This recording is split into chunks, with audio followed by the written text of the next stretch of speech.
начала беспокоить такая проблема, как доносящиеся то ли скрипы, то ли щелчки с задней части автомобиля. Я подумал, что эти звуки доносятся с задней стойки от крыши автомобиля, которая идет. Возможно, подушка или крепление подушки.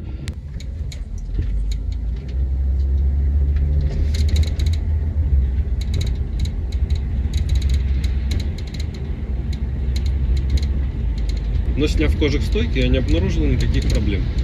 И звук доносился откуда-то по сиденью.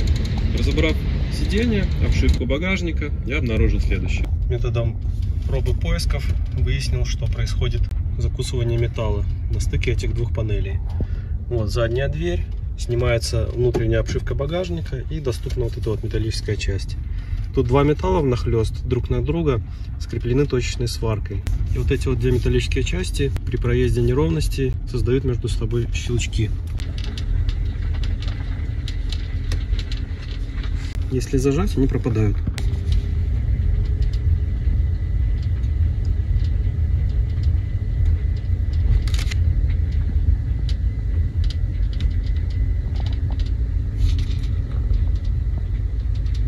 Сейчас можно слышать, как доносится со второй стороны, с левой та же проблема.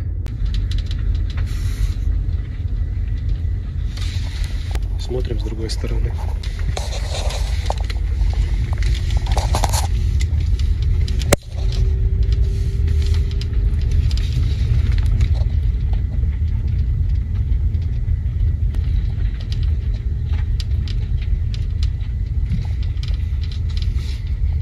Чтобы решить эту проблему, можно сделать пару отверстий здесь, зажать болтами.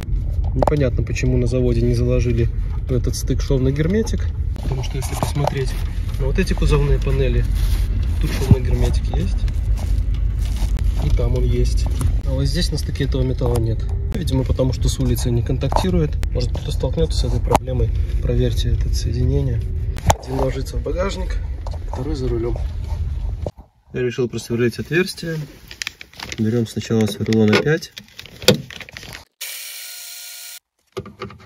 а потом сверлом на 8 миллиметров.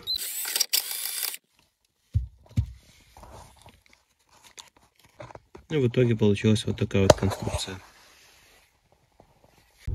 Значит, было зафиксировано на 2 болта. 2 точки я взял. Одной точки было недостаточно, добавили еще один болт. Теперь полная тишина.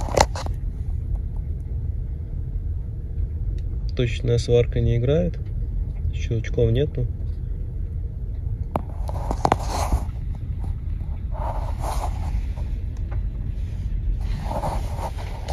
С обратной стороны аналогичная ситуация.